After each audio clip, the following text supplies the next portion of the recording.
Bonjour à tous, septième lecture en cours de Sarah de Sizia.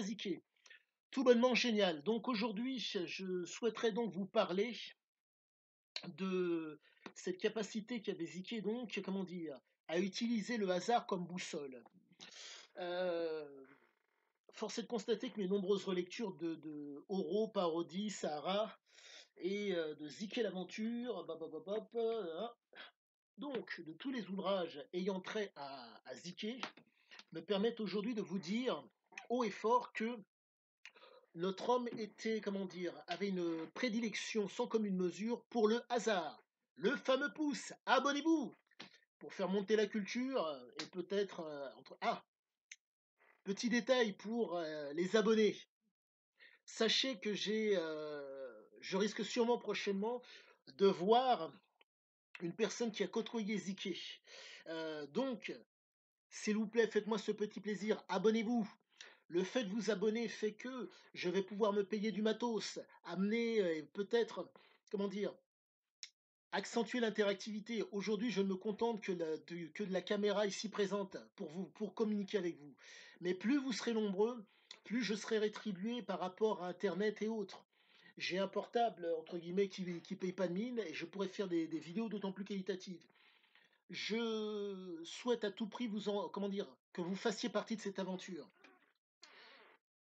L'objectif est vraiment de faire quelque chose de qualitatif et d'instructif. Donc venez, venez, abonnez-vous. Donc je reprends. Le hasard pour boussole. Notre homme ici présent avait cette, comment dire, cette tendance à affectionner le hasard. La raison est très très simple. Lorsqu'il y a eu le fameux débalancement dont je vous parle, lorsque son père, il a vu son père en action, soit dit en passant, avec la même attitude, chemise ouverte comme ceci, flingue à la main, drapeau français que le père a planté devant la porte de la maison, en train de tirer par la fenêtre, la mère qui recharge, ses frères et sœurs qui pensaient qu'ils allaient être massacrés au Maroc, au moment entre guillemets, des troubles au Maroc. Eh bien, le hasard, entre guillemets, fait que ils n'ont pas été massacrés. Et après cela, le débalancement qu'il y a eu au niveau hormonal, qui fait que l'adrénaline a pris le pas sur la sérotonine, sur la sérénité, fait que lorsqu'il a été en âge de courir plus vite que son père, plus personne ne lui a donné d'ordre. Et pour un jeune homme, car quand il est parti en France, quand il est arrivé en France, les seuls endroits, entre guillemets, qui permettaient à ce jeune homme, si je puis dire, de se réaliser, c'était la marge, la nuit. Qu'est-ce qu'on trouve durant la nuit? Des choses hasardeuses, et pas forcément des choses que l'on est en mesure de contrôler.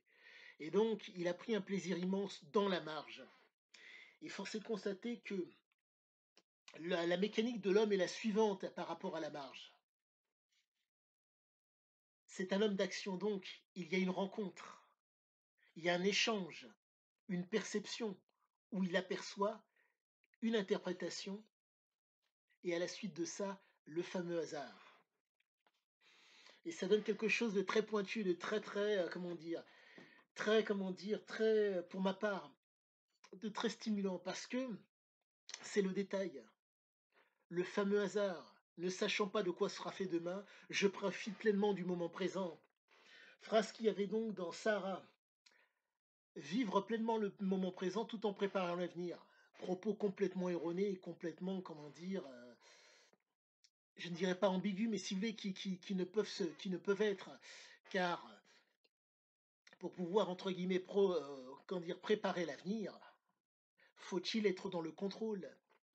Quand vous vivez pleinement le moment présent, il n'y a pas de contrôle, c'est pas possible. C'est pas possible. Donc l'homme ici présent apprécie le hasard, apprécie, comment dire, euh, le doute, mais pas le doute pour être dans la croyance, le doute pour raisonner, pour le démystifier.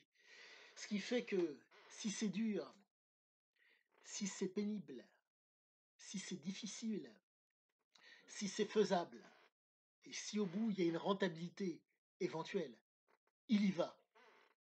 Mais la pierre angulaire de tout ça, c'est, si je puis dire, l'adrénaline.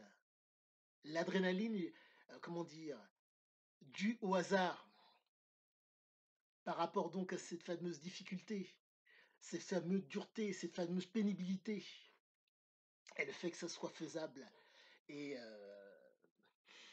puis voilà quoi, c'est vraiment la force de Ziké et c'est la raison pour laquelle le hasard entre guillemets était autant pourvoyeur, si je puis dire, de stimulation. Pour reprendre l'adage, il n'y a de grandiose que dans ce que l'on ne connaît pas.